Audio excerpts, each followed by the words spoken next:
Everyday Superpower, where we talk body language, relationships, game, everything in between. And today, people, I'm going to take you on a little bit of an esoteric one today.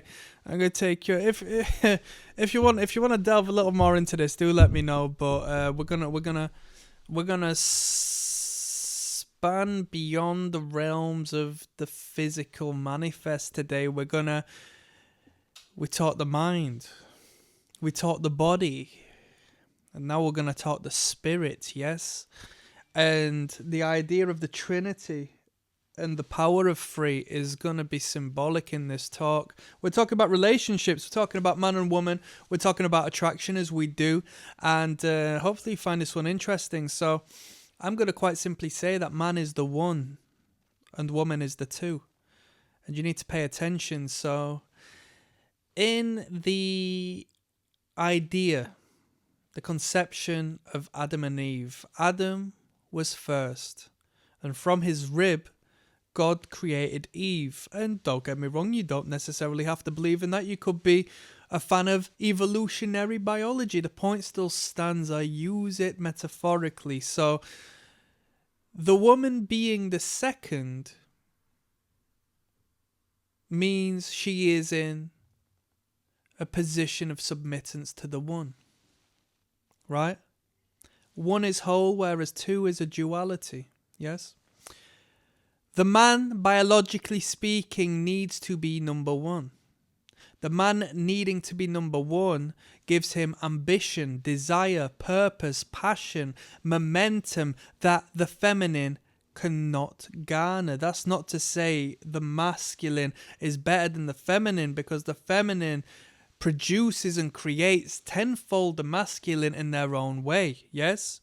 But the two is not the one, okay? 1 and 2 equals 3, that's the Trinity. What's the Trinity? It's the mother, it's the father, and the child. Yes, you're following me? 3 is a powerful number, it's a stable number.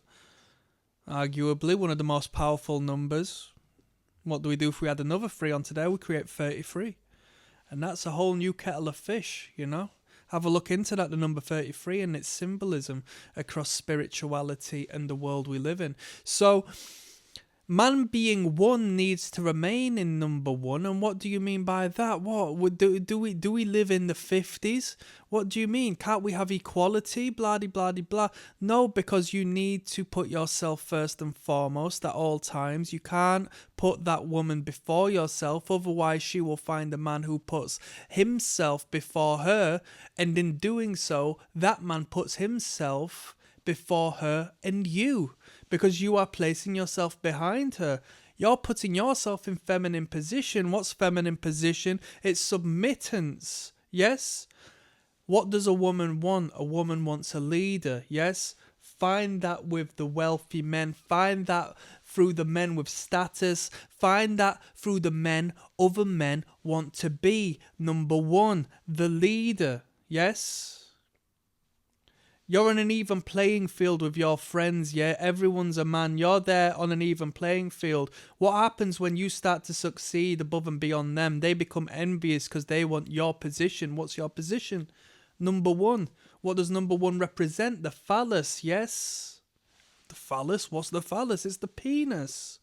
Yes? Allow yourself to be number one, whereas the woman is number two. Well, what do you mean? Number two. Why can't I be number one? That's misogynistic.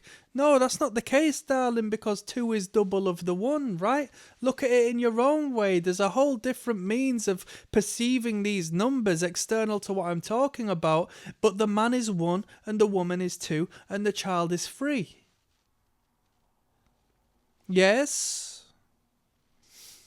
The woman wants the leader. The woman wants number 1. The woman doesn't want number 2. If you're not first, you're last. You have to aspire to be number 1. Inside of you as a man, there is a masculine drive in order for you to be number 1. What is number 1? It's the head of the household, the CEO of the company, the independent man who stands alone and can survive alone and is not fearful of judgment and tribulation and failure because he stands alone, sturdy, bold and whole. Yes? Number one is perfect, absolute. Do you see where I'm coming from? Number two will find interest and fascination in with you because you represent a union. When she joins you, she represents a duality, number two. This is some serious game. This is some serious game. This is some game. All the men want to be number one. If they're not number one, they're perceived as 2, 3, 4, 5, 6 in the eyes of the woman. That woman is number two. Yeah? You don't want to be perceived as anything other than number one through whichever means, yeah? You must always have an angle and leverage that allows you to at least perceive yourself in such position, not in a delusional sense, but through a competent sense. Okay, that's my boss, but I can walk away whenever I want, i.e., I can fire my boss. You are still in number one position. Don't be confused by the dynamics of a make-believe hierarchy, yes?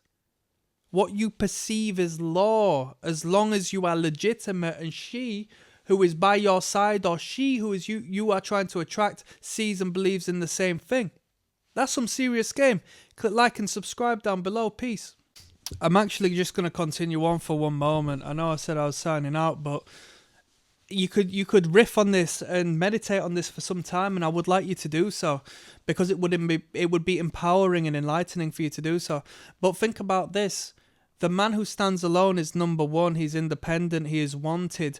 When the man gives himself away and engages in relationship, he, to that woman, diminishes his oneness, his wholeness, because now he shares that space. That's not to say you still can't be perceived as number one given you play your cards right, but the moment you show, a necessity, a need to be within that relationship and within that,